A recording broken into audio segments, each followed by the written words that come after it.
আসসালামু আলাইকুম। Bright scholar মাদ্রাসার পক্ষ থেকে সবাইকে শুভেচ্ছা এবং সালাম। আমরা গত ক্লাসের যা পড়েছিলাম এখন শুরু করব ক্লাস 6-এর সাবজেক্ট ইংলিশ সেকেন্ড পেপারের একটা টপিক গ্রামার অংশে right form of verbs. Right form of verbs. শিক্ষার্থী বন্ধুরা, তোমাদের জন্য যেই সাজেস্ট করা বা প্রেসক্রাইব করা যে বইটা আছে সেই বইটা থেকে তোমরা হেল্প নিতে পারো। আমাদের যে মডেল কোয়েশ্চেন এবং কমিউনিকেটিভ গ্রামার যে বইটা আছে সেই বইটা থেকে হেল্প নিতে পারো এক্সারসাইজ করার জন্য এবং রুলসগুলি ভালোভাবে তোমাদের মনে রাখার জন্য। তো রাইট ফর্ম অফ ভার্ব, আসলে রাইট ফর্ম অফ ভার্ব বলতে কি বোঝায় আমরা ফার্স্ট সেমিস্টার পরীক্ষায় পড়েছিলাম। এখন আমরা সেকেন্ড সেমিস্টার আমাদের সিলেবাস অনুযায়ী রুলস 14 থেকে শুরু করেছি। রাইট মিন্স সঠিক, রাইট অর্থ বোঝায় সঠিক, ফর্ম অর্থ রূপ, অফ ভার্বস ক্রিয়া অর্থাৎ ক্রিয়ার সঠিক রূপ। রাইট ফর্ম অফ ভার্ব হচ্ছে ক্রিয়ার সঠিক রূপ। একটা সেন্টেন্সে সাবজেক্ট ভার্ব অবজেক্ট যে অংশগুলি থাকে সেখানে ভার্বের যে ব্যবহারটা সেটাই মূলত রাইট ফর্ম অফ ভার্ব। তো আমরা রুল 14 থেকে শুরু করছি। 14 রুলসটা হচ্ছে it is time, it is high time, wish, fancy. মানে এটাই উপযুক্ত সময়, এরকম যদি বোঝায় তাহলে এই শব্দগুলো যদি কোনো সেন্টেন্সে উল্লেখ থাকে দেখে আমাকে বুঝতে হবে এর ভার্বটাকে অবশ্যই পাস্ট ফর্ম লিখতে হবে, অর্থাৎ আমার টেন্সটা আসবে পাস্ট ইনডিফিনিট টেন্স। তো পাস্ট ইনডিফিনিট টেন্সের গঠনটা আমরা জানি সাবজেক্ট প্লাস ভার্বের পাস্ট ফর্ম প্লাস অবজেক্ট, বাকি এক্সটেনশন যদি থাকে সেটা আমরা লিখতে পারি। তো আমি এখানে একটা এক্সাম্পল লিখেছি এই রুলসের অনুযায়ী। It is high time you start the journey. এখন আমাকে বুঝতে হবে সাবজেক্ট ভার্ব অবজেক্ট। এখানে ইট ইজ হাই টাইম, আমি যে রুলসটা বলেছি সেই প্রেসটা বা শব্দটা আছে, আমার সাবজেক্ট ইউ, শূন্যস্থানে ভার্ব দেওয়া আছে, ফিল ইন দেওয়া গেছে, দ্য জার্নি অবজেক্ট। দেন আমাকে ভার্বটাকে রাইট ভার্ব করতে হবে যে আসলে ফর্মটা কি সঠিক আছে কিনা। এখানে আমি দেখতে পাচ্ছি আমার ভার্ব স্টার্ট প্রেজেন্ট ফর্ম, ভার্বের বেস ফর্মটা দেওয়া আছে। তো আমার নিয়মটা ছিল ইট ইজ টাইম বা ইট ইজ হাই টাইম যদি থাকে তাহলে আমাকে লিখতে হবে ভার্বের পাস্ট ফর্ম।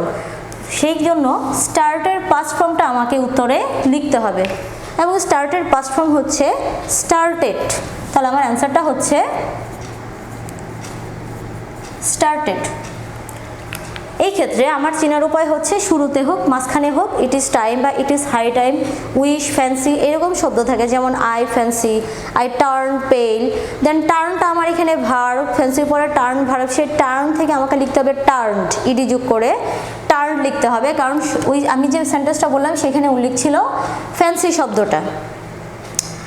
তো এই রুলটা যদি হয়ে থাকে it is time, it is high time, আমরা সহজেই দেখে বুঝতে পারবো। আমরা যদি রুলসটা সাবজেক্ট অবজেক্ট ভার্ব ওইভাবে নাও দেখি, শুধুমাত্র এইটুকু দেখে আমরা বুঝতে পারবো ইট ইজ টাইম বা ইট ইজ হাই টাইম বা উইশ বা ফ্যান্সি যদি উল্লেখ থাকে তাহলে অবশ্যই আমরা ভার্বের দ্বিতীয় ফর্ম বা ভার্বের পাস্ট ফর্মটা লিখে নেব।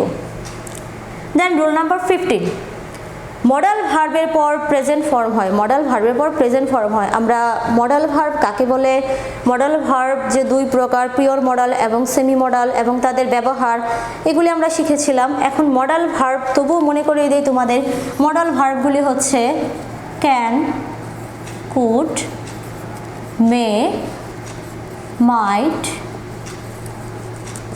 Shall, should, will, would and must। এগুলি আছে আমাদের পিওর মডাল, এগুলিকে আমরা বলি পিওর মডাল।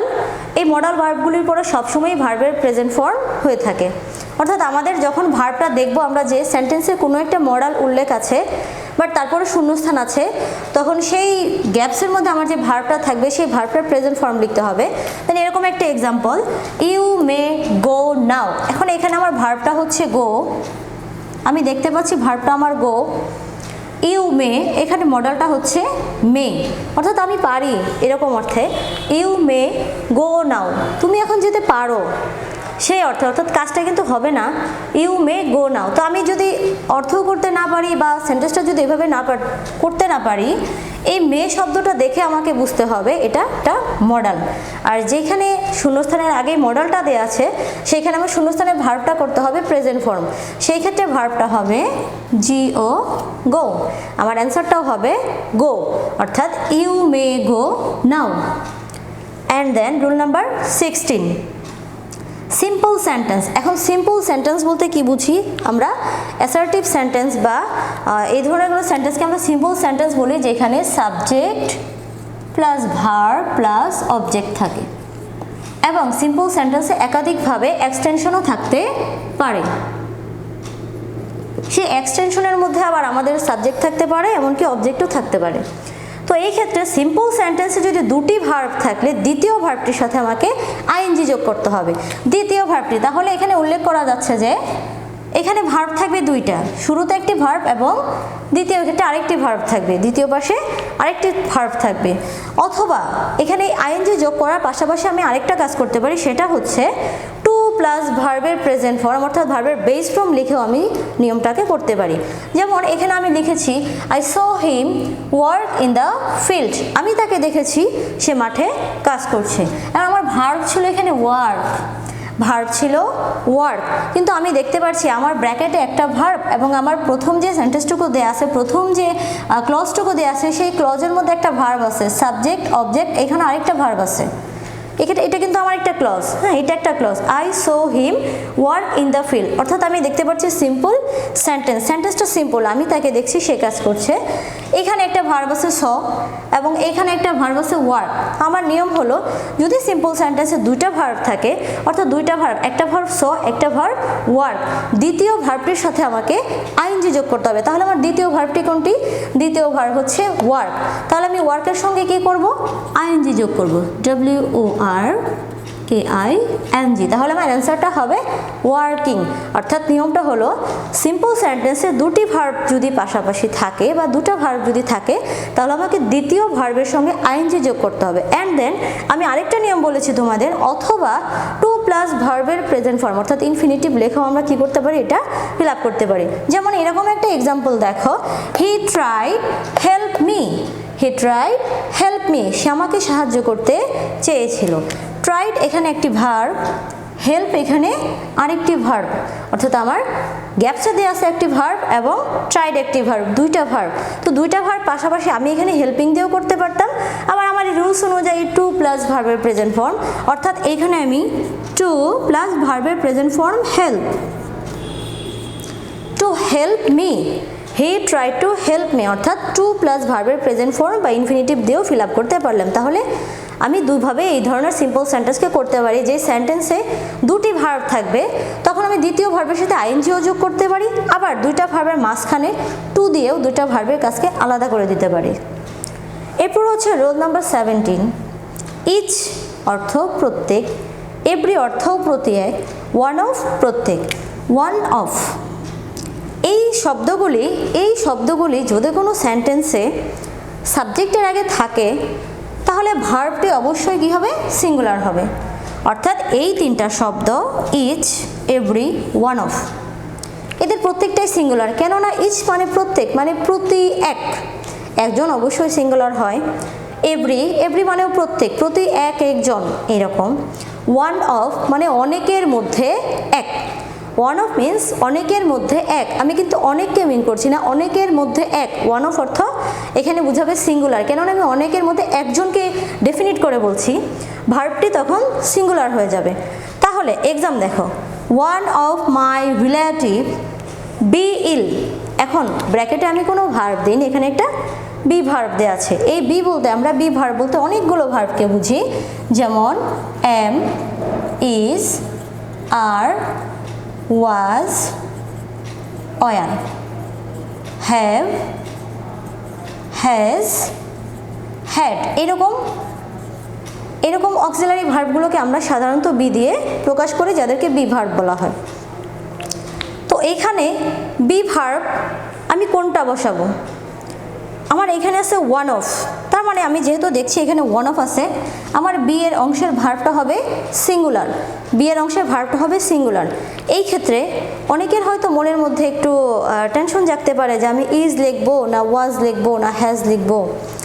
তো এই ক্ষেত্রে আমি প্রেজেন্ট টেন্সেও আনসারটা লিখতে পারি, পাস্ট টেন্সেও আনসারটা লিখতে পারি, ভুল হবে না। কেননা এখানে নির্দিষ্ট কোনো টাইম, নির্দিষ্ট কোনো কাল আমাকে দিয়ে দেয়নি, বা আমি এখানে বুঝতে পারছি না সে এখন অসুস্থ, বা আমি এটা নির্দিষ্ট করে এটাও বলিনি যে সে এখন অসুস্থ বা অসুস্থ ছিল।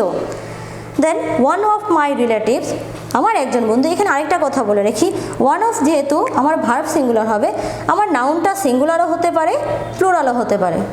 আমার সাবজেক্ট যে নাউনটা থাকবে সেই নাউনটা সিঙ্গুলারও হতে পারে প্লুরালও হতে পারে। অনেকে এখানে প্লুরাল দেখে মনে করে ও এখানে প্লুরাল আছে, তাহলে তো আমার এখানেও প্লুরাল হবে, অর্থাৎ আমার এই নাউন প্লুরাল, তার মানে আমার ভার্বও প্লুরাল। কিন্তু বন্ধুরা মনে রাখতে হবে, যেহেতু এখানে আমাদের ওয়ান অফ শব্দটি উল্লেখ আছে, ওয়ান অফ সবসময় সিঙ্গুলার হয়, সেই ক্ষেত্রে এই নাউনটি প্লুরাল থাকলেও আমাকে ভার্ব লিখতে হবে সিঙ্গুলার। সেই জন্য আমি এখানে আনসারে ইজও লিখতে পারি ওয়াজও লিখতে পারি, কেননা দুটো অর্থই আমি প্রকাশ করতে পারবো। ওয়ান অফ মাই রিলেটিভস, অনেক আত্মীয়ের মধ্যে আমার একজন আত্মীয় ইজ ইল, অসুস্থ, প্রেজেন্ট টেন্স। আবার যদি বলি ওয়ান অফ মাই রিলেটিভস ওয়াজ ইল, অর্থাৎ আমার অনেক আত্মীয় স্বজনের মধ্যে একজন আত্মীয় অসুস্থ ছিল, পাস্ট টেন্স। এই ক্ষেত্রে আমরা হেজিটেশন না করে ইজ বা ওয়াজ যে কোনো একটা দিলে অ্যান্সারটা হয়ে যাবে। এরপরে লিখেছি everybody believe an honest man. Everybody প্রত্যেকেই, এভরিবডি প্রত্যেকেই, এভরি শব্দের পরে আমি বডি নাউনটা দিয়ে পুরো সেন্টেন্স লিখেছি। এভরিবডি প্রত্যেকেই বিলিভ বিশ্বাস করে অ্যান অনেস্ট ম্যান, অনেস্ট মিন সৎ, সৎ মানুষকে সবাই বিশ্বাস করে। এখন এখানে এভরিবডি সবাই, সবাই বলতে আমি কিন্তু প্লুরালভাবে সবাইকে এখানে প্রকাশ করছে না, এভরিবডি মানে প্রত্যেক সবাই, অর্থাৎ প্রতি একজন একজন করে সবাই সৎ মানুষকে বিশ্বাস করে। সেই জন্য এখানে যেহেতু এভরিবডি শব্দটা উল্লেখ আছে, সেই আমি বিলিভসের ক্ষেত্রে কি করব, ভার্বটার সাথে অ্যাস যোগ করব। তো এখানে হবে believes. Everybody believes an honest man, প্রত্যেকেই সৎ লোককে পছন্দ করে বা বিশ্বাস করে, প্রত্যেকেই সৎ লোককে বিশ্বাস করে। তো শিক্ষার্থীরা, আমাদের একটা ভিউ হয়ে থাকে প্রতি ক্লাসে যে আমি দুটা রুলস হোক তিনটা রুলস হোক আমি যে পড়লাম সেখানে আমার কিছু কোশ্চেন উঠে আসতে পারে। যেমন আমাকে এখানে মনে রাখতে হবে শব্দগুলি, যেমন it is time, it is high time, wish বা ফ্যান্সি, শব্দগুলি যদি আমি না জানি তাহলে কিন্তু রুলসটা বুঝতে পারবো না। আর রুলসটা বুঝতে না পারলে আমি রাইট ফর্ম অফ ভার্বই করতে পারবো না, আনসারটা দিতে পারবো না। তখন আমার কাছে মনে হবে বিষয়টা খুবই কঠিন, যে রাইট ফর্ম অফ ভার্ব, ওরে বাবা ভার্বের ফর্ম এ তো বিশাল ব্যাপার, এ তো অনেক কঠিন। এইভাবে কিন্তু পিছিয়ে গেলে সমস্যা, ভয় পাবে না। It is time, it is high time, wish বা ফ্যান্সি আমার প্রথম রুলসটা ছিল, আবার একটু মনে করার চেষ্টা করো। It is time, it is high time, wish, fancy, অর্থাৎ ইট ইজ টাইম এটাই সময়, ইট ইজ হাই টাইম এটাই উপযুক্ত সময়। আমরা যখন নর্মালি এমনিও কথা বলি তখন বলি এই কিন্তু উপযুক্ত সময়, তুমি এই জিনিসটা বাদ দাও, তুমি এই জিনিসটা কম করো, তুমি এই জিনিসটা শুরু করো, এইরকম সেন্টেন্সগুলি, অর্থাৎ তোমার প্রপার একটা টাইম, উপযুক্ত একটা সময় বুঝাবে এই ইট ইজ টাইম এবং ইট ইজ হাই টাইম শব্দ দেবো। অর্থাৎ ভার্বের যে কাজটা হবে, সাবজেক্টের সাথে ভার্বের যে কাজটা হবে সেই কাজটার এখনই উপযুক্ত সময় বা এখনই সময়, এরকম অর্থে আমরা ইট ইজ টাইম বা it is high time use করব। উইশ, ফ্যান্সি এই চারটা শব্দের ক্ষেত্রে আমার এরকম ভার্বের পাস্ট ফর্ম বসাতে হবে, অর্থাৎ সাবজেক্ট ভার্ব অবজেক্ট, অর্থাৎ ভার্বের পাস্ট ফর্ম এবং অবজেক্ট। এরপরে রুল 15 ছিল মডাল ভার্বের পর প্রেজেন্ট ফর্ম হয়। এটা স্বভাবতই আমাদের সবারই জানা, তারপরও আমাদের রুলস অনুযায়ী দিতে হয়, সেজন্য মডাল ভার্বের পর প্রেজেন্ট ফর্ম হয়। আর মডাল ভার্ব যে দুই প্রকার, এরা আমরা গত ক্লাসেও পড়েছি, can, could, may, might, shall, should, will, would, must, এদেরকে আমরা বলি পিওর মডাল, মানে এদেরকে দিয়ে সরাসরি মডালের কাজ করা যায়, এবং semi modal, ought to, used to, need, dare, এগুলো ছিল আমাদের সেমি মডাল ভার্ব, যেগুলো আমাদের এখানে প্রয়োজন নেই। সেমি মডাল ভার্বের প্রয়োজন এইভাবে হচ্ছে না, আর এই রুলসের ক্ষেত্রে অন্তত সেমি মডাল ভার্ব লাগছে না। আমরা সরাসরি মডাল ভার্বের পর বলবো প্রেজেন্ট ফর্ম হয়। যেমন এখানে মে ছিল, মে একটা মডাল ভার্ব, আমি এখানে ক্যান দিতে পারতাম, কুড দিতে পারতাম, মাইটও দিতে পারতাম, তো যেটাই থাকুক না কেন, ইউ শেল গো নাও, তোমাকে এখন যেতে হবে, আমি এখানে শেল দিতে পারতাম, শুড দিতে পারতাম, আমি যেটাই ইউজ করি না কেন আমাকে শুধু মনে রাখতে হবে মডাল ভার্বগুলি। যেমন মডাল ভার্বগুলি হচ্ছে can, could, may, might, shall, should, will, would, must, এই মডাল ভার্বগুলো যদি আমি মনে রাখি তাহলে এই রুলসটা আমি পারবো, এবং শূন্যস্থানে যে শব্দটাই দেওয়া থাকুক না কেন। তবে অনেক সময় দেখা যায় শুধু টেস্টের জন্য বা আমাদের এক্সারসাইজের জন্য আমরা এই জায়গায় পাস্ট ফর্ম দিয়ে দিই। যেমন এখানে যদি দিয়ে দিই ওয়েন্ট, তাহলে কি এটা ঠিক থাকবে? ইউ মে ওয়েন্ট নাও, তোমাকে এখন যেতে হচ্ছে, এটা কি অর্থ হচ্ছে? হচ্ছে না, এবং সেই সাথে টেন্সও মিলছে না। সেই ক্ষেত্রে আমাকে বুঝতে হবে যেহেতু এখানে মে আছে অবশ্যই প্রেজেন্ট ফর্ম দিতে হবে, তাহলে আমি ওয়েন্টের বদলে তখন লিখব গো, অর্থাৎ ওয়েন্টের প্রেজেন্ট ফর্ম। গো এর পাস্ট ফর্ম ওয়েন্ট, ওয়েন্টের present form go. Rule 16 16 number নিয়মে আমরা যা বলেছি, সিম্পল সেন্টেন্সে যদি দুটি ভার্ব থাকে তাহলে দ্বিতীয় ভার্বের সাথে আমরা আইএনজি যোগ করতে পারি, অথবা দ্বিতীয় ভার্ব এবং প্রথম ভার্ব দুইটা ভার্বের মাঝখানে টু ব্যবহার করে দুইটা ভার্ব আলাদা করতে পারি।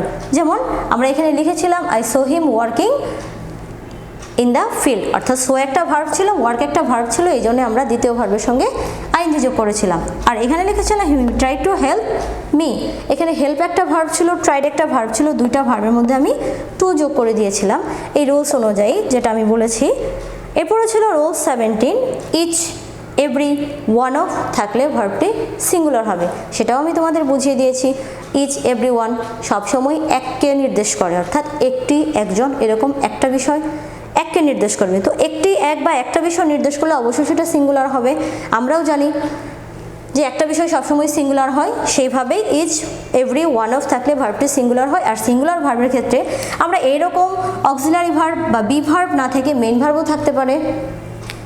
মেইন ভার্ব থাকলেও আমি সেই মেইন ভার্বের সাথে এস বাই এস যোগ করে দিলে আমার এখানে সিঙ্গুলার হয়ে যাবে, কারণ আমরা জানি এমনিতেও সাবজেক্ট যদি থার্ড পারসন সিঙ্গুলার হয় ভার্বের সাথে এস বাই এস যোগ করতে হয়। কিন্তু ওয়ান অফের ক্ষেত্রে বিষয়টা হলো যদি সাবজেক্টটা তোমার এখানে যে মেইন নাউনটা থাকবে সেটা যদি তোমার প্লোরালও হয়, ওয়ান অফ উল্লেখ থাকার কারণে তোমার ভার্বটা সিঙ্গুলার লিখতে হবে। আর সেই ভার্বটা যদি বি ভার্ব হয় তাহলে টেন্সের কোনো পরিবর্তন হবে না, অর্থাৎ টেন্স নিয়ে তোমাকে কোনো টেনশন করতে হবে না যে আমি ইজ লিখবো, ওয়াজ লিখবো না হ্যাজ লিখবো। সেই ক্ষেত্রে ইজ বা ওয়াজ যেটাই লিখো সেটাই তোমার কারেক্ট হবে। তো আশা করব যে এই রুলস চার্টটা দেওয়া হয়েছে, এই রুলস চার্টটি তোমরা খুব ভালোভাবে বাসায় একটু প্র্যাকটিস করবে। আর প্র্যাকটিস করার জন্য এবং অনুশীলনের আরও কিছু সেন্টেন্স তোমরা নিজে থেকে করার জন্য আমাদের একটা বই সাজেস্ট করা আছে তোমাদের, কমিউনিকেটিং ইংলিশ গ্রামার। সেই বইটার পেজ নাম্বার 101 অর্থাৎ 101, 102, 103 এই পেজগুলি তোমরা একটু ট্রাই করতে পারো, এক্সারসাইজ করতে পারো। এখানে কিছু সেন্টেন্স এক্সারসাইজ দেওয়া আছে, তোমরা এই রুলসগুলির সাথে মিলিয়ে চেষ্টা করতে পারো যে আমি বের করে এই সেন্টেন্সগুলো বাদ দিয়ে আমি অন্যরকম কোনো সেন্টেন্স করি, যে আস্তে আস্তে ভার্বগুলি। এবং এই ক্ষেত্রে একটা জিনিস মনে রাখতে হবে, অবশ্যই ভার্বগুলি তোমাকে ভালো করে বুঝতে হবে, ভার্বের ফর্মগুলি তোমাকে ভালো করে বুঝতে হবে, তা না হলে কিন্তু আমরা রাইট ফর্ম অফ ভার্ব করতে পারবো না। তো সেই ক্ষেত্রে আমি যদি না জানি যে এখানে স্টার্টেড, পাস্ট ফর্ম স্টার্টেড, আমি রুলসটা জানলেও ভার্বটা লিখলেও সেটা ভুল হবে, আমি কোনো নাম্বার পাবো না, আমার অ্যান্সারও হবে না। সেই রকম আমি যদি ওয়েন্টের প্রেজেন্ট ফর্ম গো না জানি তাহলে আমি রুলস জানলেও আমার এখানে আনসার হবে না। তো সেই জন্য আমাকে সবসময় আগে চেষ্টা করতে হবে আমরা যত বেশি পরিমাণ ভোকাবুলারি থেকে ভার্ব শিখবো, ভার্বের মিনিংগুলো শিখবো, এবং ভার্বের যে তিনটা রূপ আছে present form, past form, past participle form, আমরা ফার্স্ট পেপারেও চেষ্টা করলে এই কাজটা করতে পারি যে আমরা যখন একটা কম্প্রিহেনশন পড়তে যাই এখানে অনেক ভার্ব দেওয়া থাকে, প্রত্যেকটা সেন্টেন্সে ভার্ব থাকে, আমরা যদি একটু কষ্ট করি সেই ভার্বগুলির ফর্ম সহ শিখতে পারি, অর্থ সহ ভোকাবুলারিতে, তাহলে কিন্তু আমাদের সেকেন্ড পার্টের যে আমাদের যে গ্রামারের মধ্যে যে সেন্টেন্সগুলি থাকে, যে সেন্টেন্সে ভার্বগুলি থাকে, সেগুলো কিন্তু আমাদের জন্য সহজ হয়ে যাবে। আর আমরা সহজে অর্থও বুঝতে পারবো, রুলসগুলো যদি পারে তাহলে আমরা অ্যান্সারগুলো সঠিকভাবে করতে পারবো। তো আশা করি সবাই ভালোভাবে পড়বে, অনুশীলন করবে, বাসায় ভালোভাবে এক্সারসাইজ করবে। আজকের মতো এখানেই আমি আমার ক্লাসটা শেষ করতে যাচ্ছি। সবাই ভালো থাকবে এবং দোয়া করবে আল্লাহ তাআলা যেন আমাদের এই কঠিন মহামারী থেকে সহজেই মুক্তিদান করেন। সবার শুভকামনা। আসসালামু আলাইকুম।